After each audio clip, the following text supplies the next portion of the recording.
تو میری ماں نے صرف آنکھوں میں آنسو لیے مجھے دیکھا تھا اور میرے باپ نے منہ موڑ لیا تھا، وہ چہرہ جو ہر باپ پہلی بار دیکھ کر خوشی سے جگمگا اٹھتا ہے، میرے باپ کے لیے شرمندگی بن گیا۔ میری ماں کی آنکھوں میں حیرت نہیں، خوف تھا، جیسے وہ پہلے سے جانتی ہوں کہ میری پیدائش اس کی زندگی میں اور کتنی نفرتوں کا در کھولنے جا رہی ہے۔ میری ماں سانولی تھی، لیکن میں اس سے بھی کہیں زیادہ کالی پیدا ہوئی۔ وہ کہتے ہیں نا کہ کچھ بچے اپنے ساتھ رحمت لے کر آتے ہیں، کچھ نحوست کا بوجھ سمجھے جاتے ہیں۔ مجھے دیکھ کر میرے باپ نے ماں پر برسنا شروع کر دیا تھا، اپنے جیسی کالی پیدا کی ہے، شرم نہیں آئی؟ میں تو کچھ سمجھنے کے قابل بھی نہ تھی، لیکن میری زندگی کے پہلے الفاظ میرے لیے ایک امتحان بن چکے تھے۔ ماں خاموش رہی، اس نے آنکھیں جھکا لی، جیسے وہ رنگت کی سزا سننے کی آتی ہو۔ وہ جانتی تھی کہ یہ صرف ایک دن کی بات نہیں، بلکہ پوری زندگی کا تماشا ہے۔ میرے باپ کا کاروبار تھا، لیکن تعلیم نہیں۔ اماں پڑھی لکھی تھیں، خوددار تھیں، لیکن ساملی رنگت اس کے وجود پر جیسے دھبا سمجھا جاتا۔ امی کی شادی بھی ابو کی مرضی سے نہیں، دادی کی ضد سے ہوئی تھی۔ انہوں نے کہا تھا اگر زلیخا سے شادی نہیں کی تو جائیداد سے ہاتھ دھونا پڑے گا۔ میرے باپ نے جائیداد کی لالچ میں ہاں کر دی، لیکن کبھی دل سے اس رشتے کو قبول نہیں کیا۔ جب میں ذرا ہوش سنبھالنے لگی تو سب کچھ کانوں میں پڑنے لگا۔ دادی، پھپھو، چچا سب کہتے یہ تو ماں سے بھی کالی نکلی ہے، بالکل نحوست کا پتلا۔ کزنز بھی میرا مذاق بناتے۔ ایک دن میری کزن ندا نے کہا، ہوریا، تیرے باپ نے تجھے دیکھ کر ماں کو چھوڑ دیا تھا، تو جیسی بچی ہو تو باپ کیوں واپس آئے؟ میں چھپ کر ماں سے پوچھتی، اماں کیا واقعی میری وجہ سے ابو چلے گئے؟ اماں خاموش رہتی، اس کی آنکھوں میں وہ جواب ہوتا جو زبان نہیں دے پاتی۔ ماں کا سکوت چیخوں سے بلند تھا۔ میں سمجھ جاتی، میرے وجود کا ہر دن اماں کے لیے سزا تھا۔ میرے باپ نے مجھے کبھی گود میں نہیں اٹھایا، کبھی میری آنکھوں میں جھانک کر وہ شفقت نہیں دی جس کا ہر بچہ حقدار ہوتا ہے۔ وہ شہر چلے گئے اور سنا کہ دوسری شادی کر لی۔ ہم دادا دادی کے ساتھ رہتے تھے، لیکن وہ بھی وقت کے ساتھ چلے گئے۔ دادا کی زمین کا ٹھیکہ آتا تو گزارا ہوتا، لیکن جب وہ بھی ختم ہوا تو اماں نے گھر پر بچوں کو ٹیوشن دینا شروع کر دیا۔ چھوٹے چھوٹے بچے میری طرف دیکھ کر ہنستے اور ماں کا دل کٹنے لگتا۔ ایک دن اماں بولی، ہوریا، میں ٹیوشن نہیں پڑھاؤں گی۔ میں نے پوچھا، کیوں اماں؟ تو ماں نے صرف میرے بالوں پر ہاتھ پھیرا اور کہا، تو کچھ زیادہ سننے لگ گئی ہے۔ بس میں سمجھ گئی ہوں۔ ماں نے پھر سلائی شروع کر دی، امیر گھروں کے کپڑے لیتی، سلائی کرتی اور ہم دونوں کا پیٹ پالتی۔ اماں سلائی مشین پر بیٹھی رہتی اور میں کونے میں بیٹھ کر اسے دیکھتی رہتی۔ مجھے لگتا تھا کہ وہ سلائی نہیں کر رہی، اپنی تقدیر کو ہر روز پیوند لگا رہی ہے۔ میں اسکول جاتی، لیکن وہاں بھی وہی تماشا، کالی کالی کالی، جیسے میرا نام ہی کوئی تضحیک ہو۔ ایک دن لڑکیوں نے میرا بستہ چھین کر کہا، تیرا چہرہ دیکھ کر تو ہمارا دن بھی خراب ہو جاتا ہے۔ میں روتی ہوئی گھر آئی، اماں سے کہا، میں اسکول نہیں جاؤں گی۔ اماں نے میری آنکھوں میں آنکھیں ڈال کر کہا، پڑھائی تیرے لیے ہتھیار ہے، تو ہار نہیں سکتی ہوریا، نہ تو نہ میں۔ ماں کی یہ بات میں نے دل میں بٹھا لی۔ میں پڑھتی گئی، آگے بڑھتی گئی، دل زخمی ہوتا رہا، لیکن عقل تیز ہوتی گئی۔ بچپن میری سانسوں سے زیادہ کڑوی باتوں سے بھرا تھا۔ میں نے ماں کی جھکی کمر دیکھی تھی، اس کے آنسو دیکھے تھے، اس کے وہ لمحے دیکھے تھے جب وہ رات گئے سلائی کر کے تھک کر کرسی پر ہی سو جاتی تھی۔ وہ میری ماں تھی اور میں اس کی بیٹی، دونوں کالی، دونوں کمزور سمجھی جانے والی، لیکن اندر سے فولاد۔ جب سب نے منہ موڑ لیا، میری ماں نے مجھے سکھایا، ہوریا، اصل خوبصورتی وہ ہے جو دکھائی نہیں دیتی، جو دل میں چھپی ہوتی ہے۔ اور میں نے وہ خوبصورتی اپنی ماں سے سیکھی۔ جب میں نے ماں کی بات مان کر دوبارہ اسکول جانا شروع کیا تو خود کو کسی جنگ میں بھیجنے جیسا لگتا تھا۔ ہر دن ایک نیا وار، نئی بات، نئی ہنسی۔ پہلی جماعت سے لے کر ہر اگلے درجے تک میرے ساتھ صرف کتابیں نہیں، تانے بھی بڑھتے گئے۔ ایک دن جب میں پہلی بار اسکول کے فنکشن میں حصہ لینے لگی تو میری خوشی جلد ہی مٹی میں مل گئی۔ ڈرامے کے لیے مجھے صرف درخت کا رول دیا گیا، وہ بھی بغیر کسی مکالمے کے۔ میں نے مس سے پوچھا، میڈم میں کچھ بول سکتی ہوں؟ مس نے مسکرا کر جواب دیا، تمہاری شکل ایسی ہے، بس سائلنٹ رول ہی اچھا لگے گا تم پر۔ اسی شام گھر آ کر میں خاموشی سے بیٹھ گئی۔ ماں نے پوچھا، کیا ہوا؟ کچھ بولتی کیوں نہیں؟ میں نے کہا، اماں سب کہتے ہیں کہ میں کالی ہوں، کچھ بھی نہیں بن سکتی۔ اماں نے تھوڑی دیر خاموشی کے بعد کہا، اگر رنگ سے انسان کی قدر ہوتی تو کوئلے کو کوئی نہ چنتا، لیکن سونا بھی اسی سے نکلتا ہے، تم سونا بنو ہوریا۔ میں نے اماں کی بات کو دل میں بٹھا لیا، لیکن یہ باتیں جلدی دل سے نہیں جاتی۔ ایک دن اسمبلی میں سب کے سامنے میرے جوتے پھٹ گئے۔ پیچھے سے ایک لڑکی نے زور سے کہا، یہ تو کالی بھی ہے اور غریب بھی، کیا کرے گی زندگی میں؟ سب ہنسنے لگے۔ میں سر جھکائے کھڑی رہی۔ کبھی میرا لنچ چوری ہو جاتا، کبھی میری کاپیاں گم کر دی جاتی۔ میں شکایت کرتی تو ٹیچر کہتی، تم تو ویسے ہی تھوڑی عجیب ہو، تمہیں ہی کوئی سمجھ نہیں پاتا۔ عجیب صرف اس لیے کہ میری رنگت الگ تھی؟ پھر ایک دن وہ ہوا جس نے مجھے خود پر یقین دیا۔ 5ویں جماعت کے سالانہ امتحانات کے نتائج آئے۔ میں کلاس میں سب سے زیادہ نمبر لائی تھی۔ ٹیچر نے میرا نام پکارا اور میں نے جس سے خواب میں قدم بڑھائے۔ پوری کلاس سناٹے میں تھی۔ وہی لڑکیاں جو روز میرا مذاق اڑاتی تھیں حیرانی سے مجھے دیکھ رہی تھیں۔ لیکن جیسے ہی میں اپنی کاپی لے کر واپس جا رہی تھی، پیچھے سے کسی نے آہستہ سے کہا، نمبر سے کیا ہوتا ہے؟ شکل تو وہی ہے نا اس کی۔ میں نے پلٹ کر کچھ نہیں کہا، صرف آنکھوں میں آنکھیں ڈال کر دیکھا۔ یہ پہلی بار تھا جب میں نے نظریں نہیں چرائی۔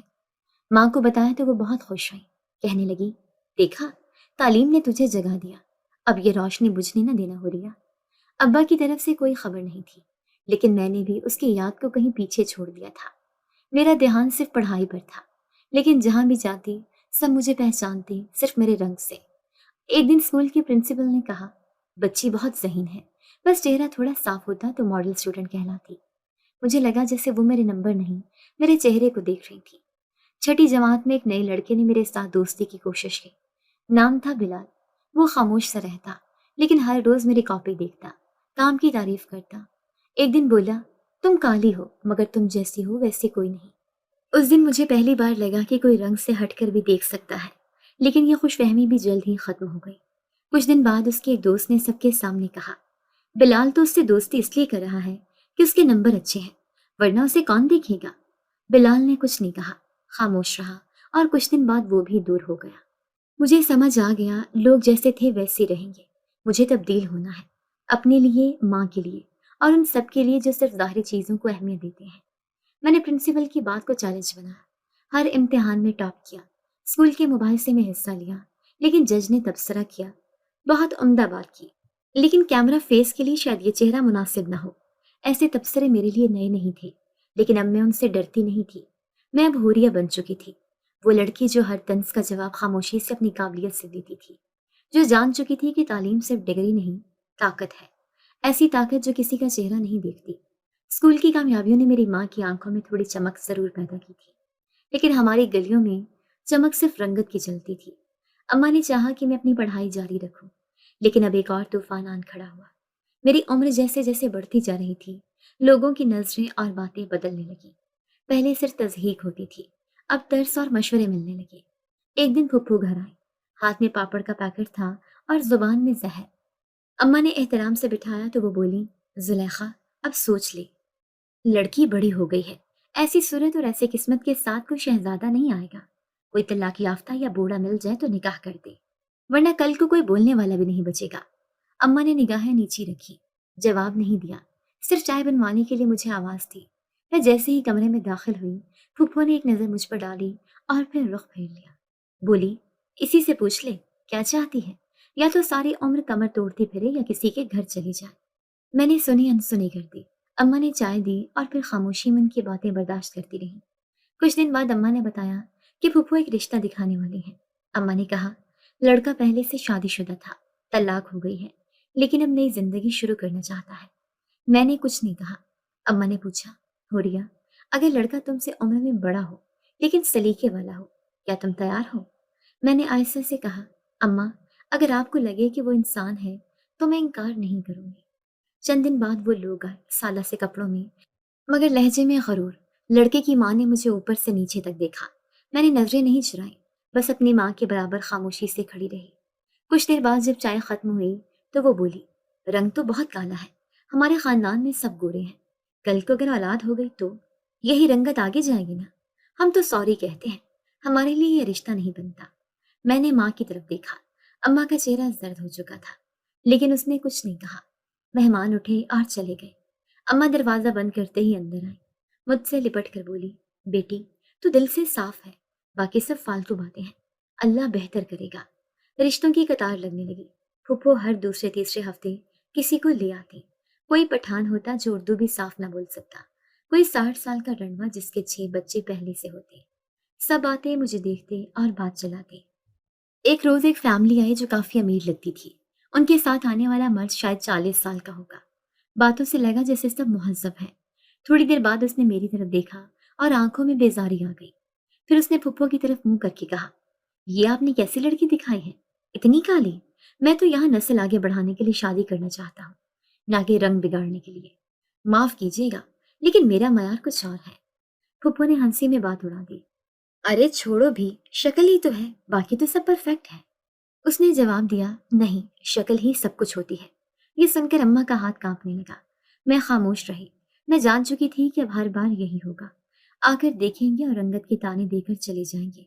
پھر ایک روز پھپھو نے کہا، اب تو لگتا ہے اس کی قسمت بھی سیاہ ہے، ایسی شکل اور ایسا نصیب، دونوں ہی ملا کر کچھ نہیں بنے گا۔ اماں نے غصے میں کہا، تم ہر بار یہ کیوں کہتی ہو؟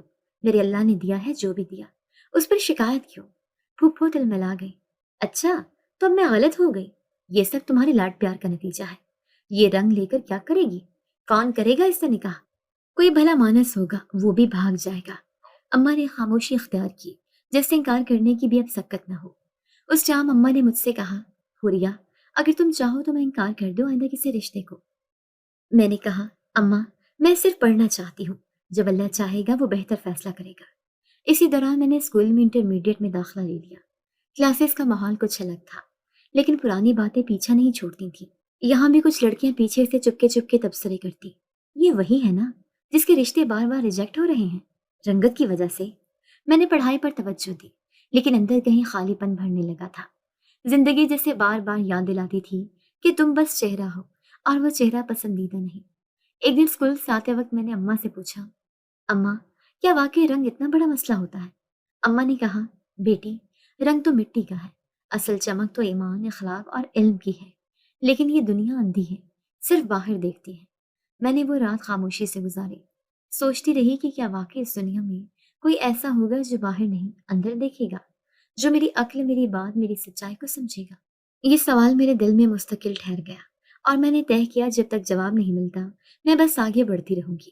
جب ایک کے بعد ایک رشتہ مسترد ہوا اور ہر بار میری ذات کو جیسے کسی عدالت میں کھڑا کر کے فیصلہ سنا دیا جاتا، تو دل میں خاموشی گہری ہوتی چلی گئی۔ اماں اب رشتوں کی بات چھپانے لگی، لیکن باتیں چھپتی کہاں تھیں۔ محلے کی عورتیں، اسکول کی لڑکیاں، اور سب سے بڑھ کر پھپھو، ان سب کی نظریں مجھے اندر سے چیرنے لگی۔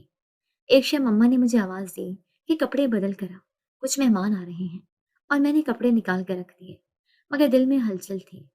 اب ہر نئے چہرے کا مطلب ہوتا تھا ایک نیا انکار، ایک نیا تانا۔ دروازے پر دستک ہوئی اور میں خاموشی سے کمرے کے کونے میں جا بیٹھی۔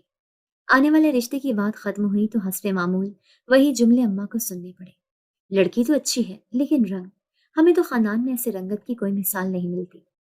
رات کو پھپھو گھر آئی، اماں چپ رہی لیکن پھپھو نے موقع ہاتھ سے نہ جانے دیا۔